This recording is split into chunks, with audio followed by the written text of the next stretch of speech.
የኔ ኦቨን ምንም መጨረሻ ላይ ባደርገው በጣም ኃይል ስላለው ከስር ምን አረኩኝ ውሃ ተጠቅሜያለሁ እንዳያቃጥልብኝ ማለት ነው። ያው 160 ላይ ነው ያስቀመጥኩት ማለት ነው ዲግሪውን። እንደዛም ጉዶ በጣም ያቃጥላል። ስለዚህ ቀነስ እንዲልልኝ ውሃ ተጠቅሜያለሁ። መጨረሻው እናያለን። ዶቼ አሁን ብርቱካኑን ፈቅፍቄ በዚህ አይነት መልኩ ዱቄታ ላይ ጨምራለሁኝ።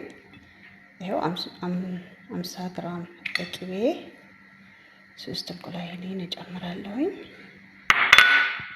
ብርቱካኔን እጨምራለሁኝ። ፍቅፋቂው ውሃው ግማሽ ዘይት እጨምራለሁ።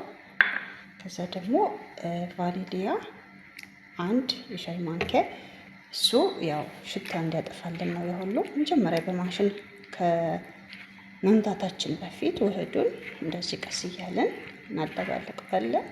ውሃ ደግሞ ለብ ያለ ውሃ እዚህ ጋር አዘጋጅቻለሁኝ። እሱ እንዳስፈላጊነቱ ነው የምጨምረው እያየሁኝ ማለት ነው።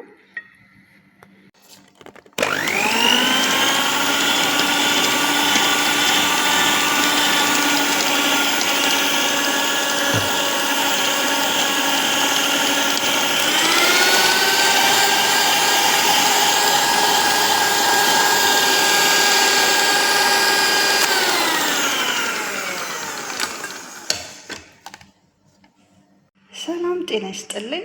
እንደምናችሁ እያዱ ዩቲዩብ ተከታታዮች ሁሉ ሰላም ሁሉ አማን፣ ከኔ ጋር ሁሉ አማን ሁሉ ሰላም እግዚአብሔር ይመስገን። ከእናንተ ጋር እንዴት ነው? እንግዲህ ዛሬ ደግሞ ይዤላችሁ የመጣሁት እጅግ በጣም ተወዳጅና ጣፋጭ የሆነ የብርቱካን ኬክ ላዘጋጅላችሁ ነው ማለት ነው። ስለዚህ እዚህ ጋር የሚያስፈልጉኝ ግብአቶችን አዘጋጅቻለሁኝ።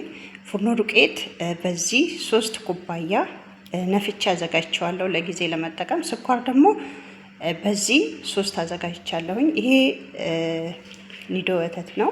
እዚህ ጋር ደግሞ ዘይት ግማሽ ዘይት አለ። 3 እንቁላል፣ 50 ግራም የገበታ ቅቤ፣ ባኪንግ ፓውደር ወይም ደግሞ ቫኒሊያ 1 ብርቱካን አዘጋጅቻለሁ። እዚህ ጋር ደግሞ 1/2 የሻይ ማንኪያ ጨው አዘጋጅቻለሁኝ ለጣም አህል ማለት ነው። ቀጣዩ ደግሞ አብረን እናያለን ማለት ነው። እባክዎትን እጆን መታጠቡና አካባቢውን ንጹህ መሆኑ እንዲሁም የሚሰሩበት እቃ ንጹህና ደረቅ መሆኑን እንዳይረሱ እያልን ታዲያ ሰብስክራይብ፣ ኮሜንት፣ ላይክ፣ ሀሳብ አስተያየት እንዳይረሱ። ወዳችኋለሁ። ሰላም ለኢትዮጵያ፣ ፍቅር፣ አንድነት ለሕዝባችን።